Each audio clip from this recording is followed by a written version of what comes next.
Hai, apa khabar murid-murid? Hari ini kita akan sambung lagi dengan pembelajaran kita yang seterusnya. Harap-harap anda sudah bersedia. Hari ini kita akan belajar tentang pola ayat dasar. Sebelum kita bercerita tentang pola ayat dasar, kita perlu kenal pasti apakah ayat dasar.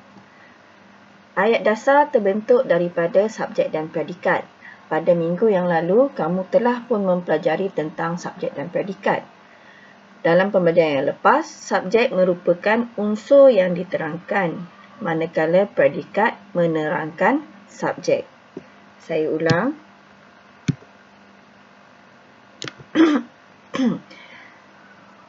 Subjek ialah unsur yang diterangkan, manakala predikat menerangkan tentang subjek.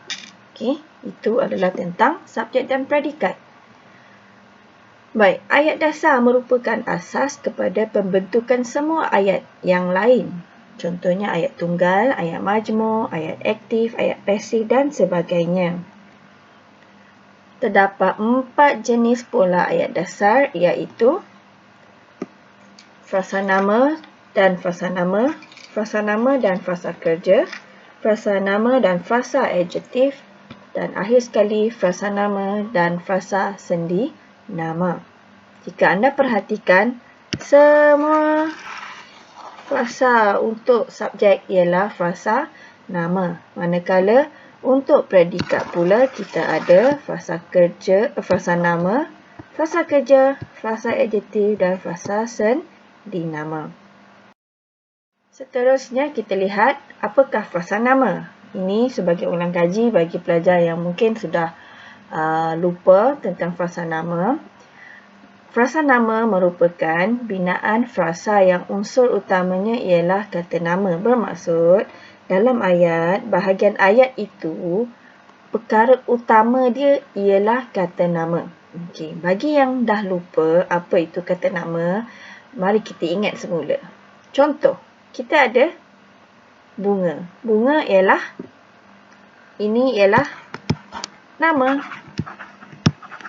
Nama bagi objek ini. Okey. Itu nama. Semua benda ada nama. Jadi itu ialah kata nama. Boleh terdiri daripada satu atau beberapa perkataan. Contoh, kalau satu perkataan kita ada Spencer. Okey, Spencer ni satu perkataan. Okey, kakak saya. Kakak saya ni dua perkataan. Kereta yang dipandu oleh ayah kita ada 5 perkataan. Jadi ini ialah frasa nama. Okey, kita tengok di sini. Macam mana nak faham?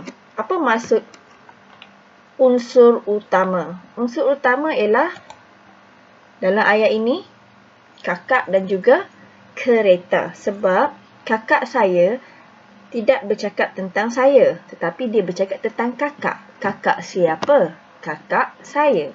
Dalam ayat ini, saya ini berfungsi sebagai penerang, iaitu kakak siapa. Tapi ceritanya ataupun isi utama dia ialah kakak. Sama juga dengan ini. Frasa ini, okey, panjang. Kereta yang dipandu oleh ayah.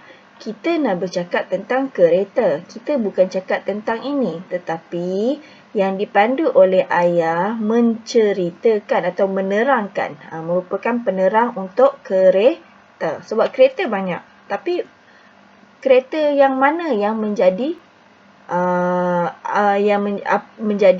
unsur yang kita sebutkan tadi sebenarnya. Merujuk kepada kereta mana. Jadi kereta yang dipandu oleh ayah, atau mungkin kereta yang berwarna merah itu, ataupun mungkin kereta saya.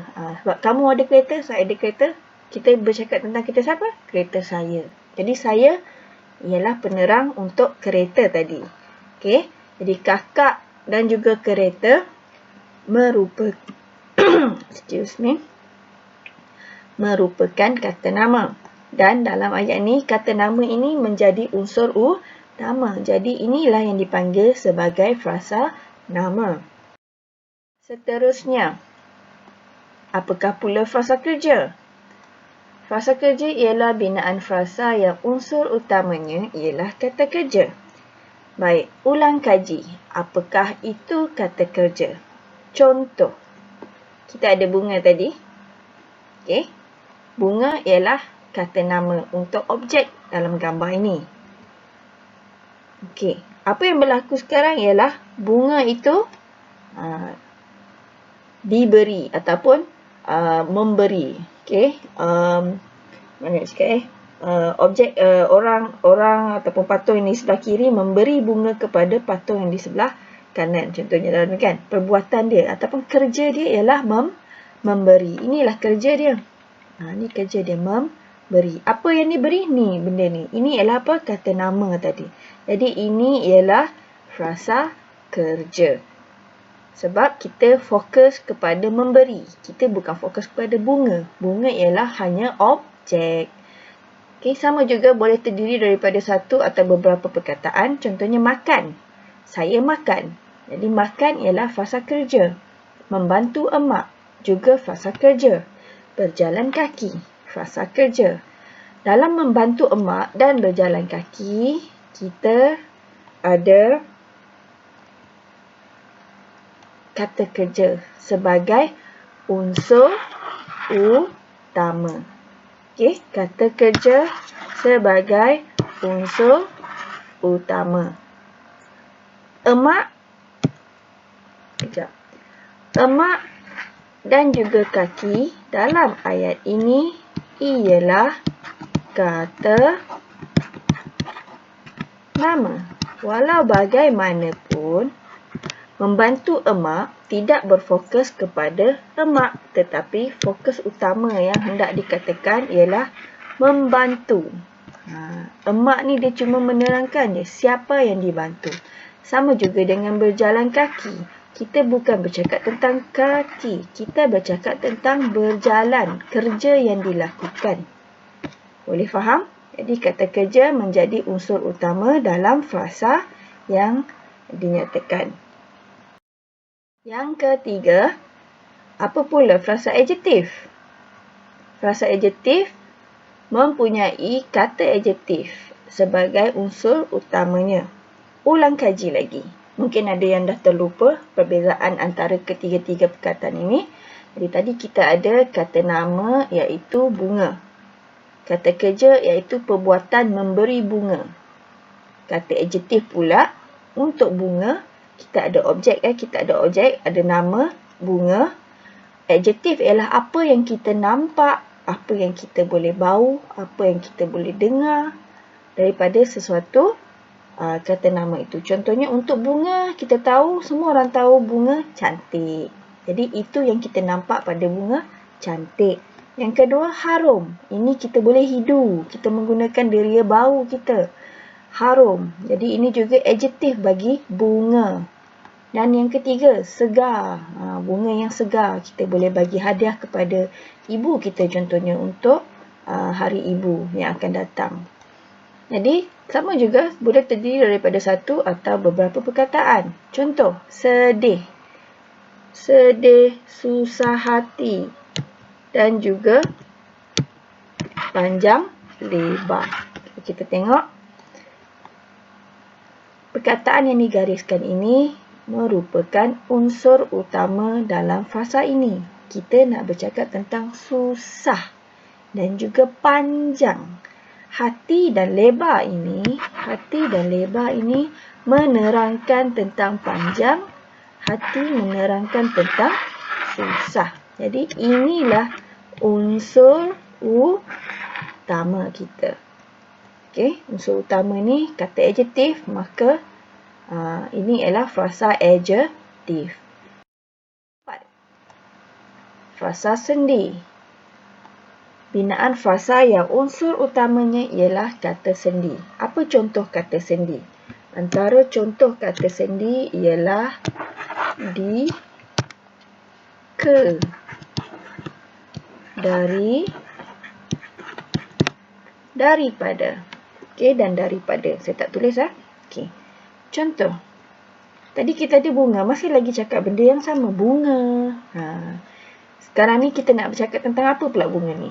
Kita nak bercakap tentang bunga ini di taman. Jadi sebab dia ada di ni, di ini ialah kata sendi. Taman ini ialah nama. Sebab kata sendi, dia akan ada nama di belakang.